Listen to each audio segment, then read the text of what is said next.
The water flowed down, soaking Xander's skin in moments. Most nowadays hate getting wet with how common it is, but it isn't that bad when the water is warm. His dark skin tingled with radiating steam from the sudden temperature change from the cold, empty bathroom into the steaming water. After scrubbing vigorously when he felt clean enough, he turned the water off, the pipe squeaking as the valve turned. Xander steps out, drying himself off with a coarse towel that the ARC allowed him. He got dressed and left the restroom with a yawn. Why shower in the morning? You're just gonna get soaked out there again anyway, Aiden says without taking eyes off of his gun, rubbing it down with an oiled cloth. Too exhausted to last night, and I'm not gonna go that long without a hot shower ever again, Xander says tiredly as he throws open his footlocker and takes out his gun and belt, along with the little blue crystal rocks that power everything, carved and chiseled into the cylindrical shape of the batteries of old. Aiden chuckles cynically in response. Well, too bad. We're going back out there, he says as he zips up his raincoat and throws on his plate carrier. I know, but if I had the option between smelling like sweat and rainwater or just rainwater, I'll choose just rainwater, Xander responds while slipping the blue batteries into the battery pack on the back of his helmet before shutting the flap of the pack and securing it firmly with Velcro. He turns to his own weapon, pulling out the power chamber of his rifle, loading it with more blue batteries before putting it back, slamming it into the stock of the gun as it beeps, confirming it's powered. Aiden looks longingly into the gray world through the window with a sigh. You ever dream about something kind of dull, like dry grass? Aiden says as he loads his own power chamber. I used to only be able to sleep with rain noises. Could never get my mind to stop bothering me when it's quiet. Now, I do a lot of things for a silent night, Xander responds tiredly, not caring for Aiden's nostalgia while fitting his poncho over his helmet, letting it fall over his plate carrier and every other waterproof layer beneath. Conveniently, just as the two get ready to endure the pouring outside, an electric crackle erupts suddenly from both of their portable radios. Excursion Team 6, where are you? Werner and Son are already here at the MQ. Hurry up, barks a gruff man from the radios. I'm sorry, boss. I had to take a shower despite my whole job being to take showers, Aiden says sarcastically, looking at Xander with an accusatory gaze. Xander scoffs with an eye roll before grabbing his radio to respond. On our way, sir, he says with a firm, professional tone. Aiden nods before slinging his rifle over his shoulder and opening the door. The constant sound of rainfall increases to an almost deafening degree, although it's not like it's an uncommon sound. Both step out into the skyscraper walkway, deafened by the rain thudding against the metal awning. The smell of the years' worth of rainfall, now just background for everyone and everything with a nose, yet it still pierces that immunity in the city, being because of all the flooded houses, apartments, and stores. The two walk through the smashed walls and repurposed apartments of the once home to many, now a hometown to many more.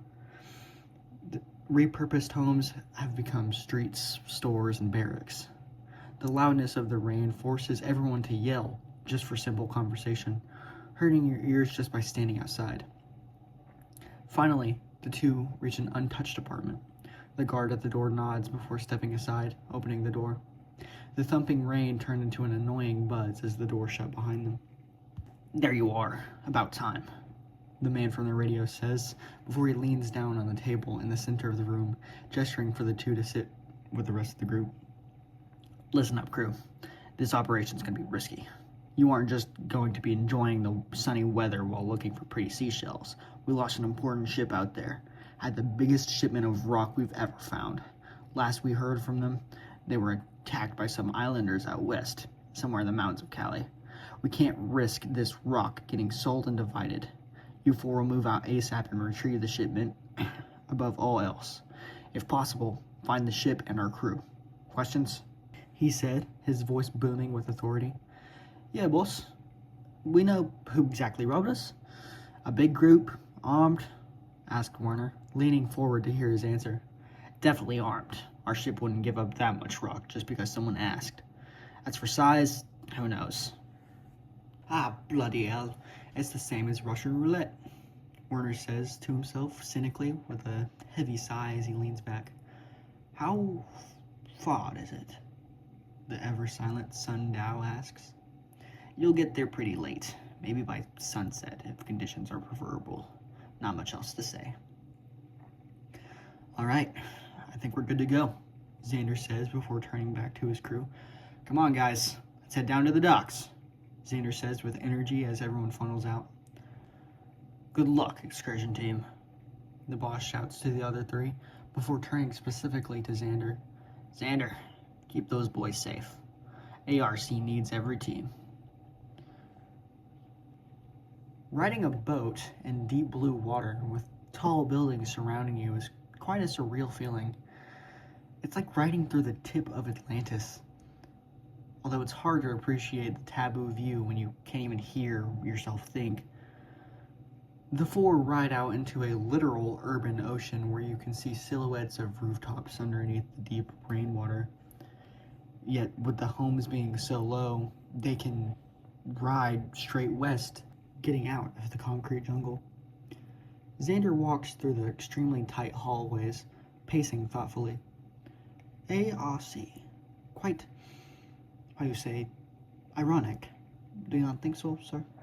Sun asks suddenly, gazing out the window. The sudden question stopping Xander in his tracks with an eyebrow raise. What do you mean, son?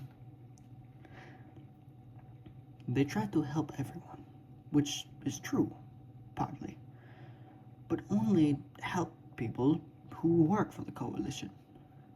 Xander's brows furrow at the realization of what Sun is implying. Son, they robbed us. I don't think there's many people out there who will turn around and help a person who hurt them. Not what I imply.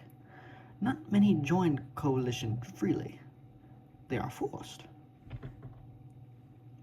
Not the time, Dao. Shut it, Xander says angrily. Don't bite the hand that feeds you, son. Xander continues with a reprimanding tone. Sun nods, turning his gaze back outside as Xander continues to pace, slowly pulling his path back away from Sun before leaving the hall entirely to go check on the others, or at least that's what he made himself believe. Aiden sits at the bridge of the ship watching the digital clock tick. December 31st, 2358. December 31st, 2359. 0. New Year's hasn't been celebrated since the rain started 14 years ago. Happy New Year, he murmurs to himself with a somber, cynical, forced smile. He sighed, looking out to the abyss that they four now float in. He laughs, not for any pleasing reason, however, quite somber. He gazes out at the illuminated drops of rain in the front of the boat, watching the boat's lights refract in each drop before shattering against the glass was a small comfort in the both literal and metaphorical new cold world. Aiden's somber, thoughtful yet thoughtless state was interrupted by Werner's loud entrance, slamming the door aside with a six-pack of beer cans, the paper labels loose around the cans being damaged by the water. How you doing, mate? Werner says as he grabs a chair, sliding it beside Aiden's. However you are, I bet you it could be better, he says with a smile and a teasing lilt, popping a can off its rings and shaking it in front of Aiden the same way you would shake keys with a baby. Nah, more for you, Aiden responds with a tired smile and a wave of his hand. Werner shrugs before popping the can open. Nah, can lead a horse to water, he says as he takes a sip. You can, yeah, easily, Aiden responds sarcastically with a tinge of unease as he gestures towards all the windows and the world beyond them. Werner's eyebrows lower with disappointment, shifting in his chair to better face Aiden as he swallows. Ah, come on, mate. You can't always be so moody, especially when we've got the cure right here, he says as he raises his beer with a smile. But when he doesn't get a response besides Aiden's glare, he sighs.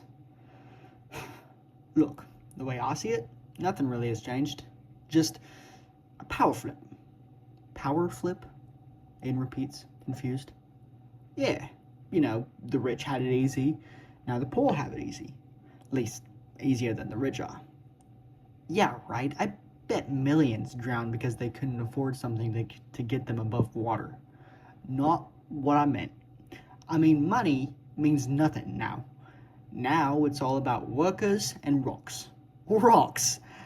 Everyone, no matter how many zeros are in your bank account, you can work and collect rocks. Even playing field. Werner says concisely before taking a gulp of beer. Besides, the guy who started ARK was some nobody who basically had nothing to his name, besides the bare minimum. Flat broke. Now, he's the most important lad in the whole world. See? Barrel flip. Aiden took a sharp breath, ready to rebuttal Werner's optimism before Xander came in. Aiden, stop us here. Won't be long before the island will be on that horizon, and I don't want all our lights to give us away while we can't see what's 2 feet in front of us, he says with an authority, which Werner and Aiden recognized. Aiden immediately obliged as he managed the ship's controls. Werner, what did I say about the alcohol? Yeah, boss, no drinking on the job, but we hardly ever aren't on the job, so I have to adapt, Werner says sarcastically as he walked past Xander, presumably leaving to hide away the rest of his stash. Xander follows. Soon, Aiden does too, before finally get their precious little moment of sleep. The morning sun reflected off the blue water, making it hard to look out to the shadowy island without squinting. You'd think the four were on vacation, with that crystal blue water and the island on the horizon, but the fir trees and the lack of a real sandy beach on that island makes sure everyone remembers the world is flooded entirely. The team floated to the makeshift dock on the west side of the island, and quickly the inhabitants noticed. They ran down to the dock, armed with weapons of old, hunting rifles, and various self-defense pistols. They took aim, and in response, the ARC team did the same. The tension was palpable. Everyone's trigger finger was twitching, slowly clasping harder and harder on the trigger. The air was polluted with sound, of course, because of the rain, but also because of the islanders shouting back to the others to prepare as the ARC team demanded compliance. But all of these voices were cut out by one distinct voice, one who made Xander's heart drop. Enough! We can settle this without guns, folks, the man says as he cuts through the line of islanders. Let me guess. ARC? Xander looks at the man in disbelief, his skin feeling hot despite the constant cold rain. He couldn't tell why, but it wouldn't be a far guess to say it was pure rage. Captain Baylor? Xander asked, suppressing that hot emotion sitting anxiously beneath his skin. Xander, I didn't expect you. Thought they'd send someone more experienced. Baylor responds, the insinuation sending Xander off into that fury. He stepped forward, making the islanders tense, but Baylor reassured them. Well, when you abandon your post for years, maybe you miss a few things, Xander says through gritted teeth, taking another step. First, you go AWOL, then you kill our guys. What is wrong with you? Werner approaches as well, timidly trying to calm down the tension. And look, we're just here to get the blue. If you can hand it over, we'll leave. Right, boss?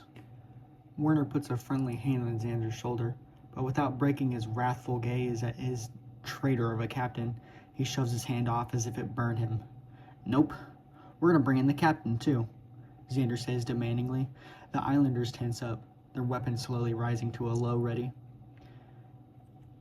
That's not gonna happen, guys. Let's just talk. I'll explain everything. You won't be explaining anything, murderer, Xander says as he raises his rifle, but he is shot in the back of the head abruptly.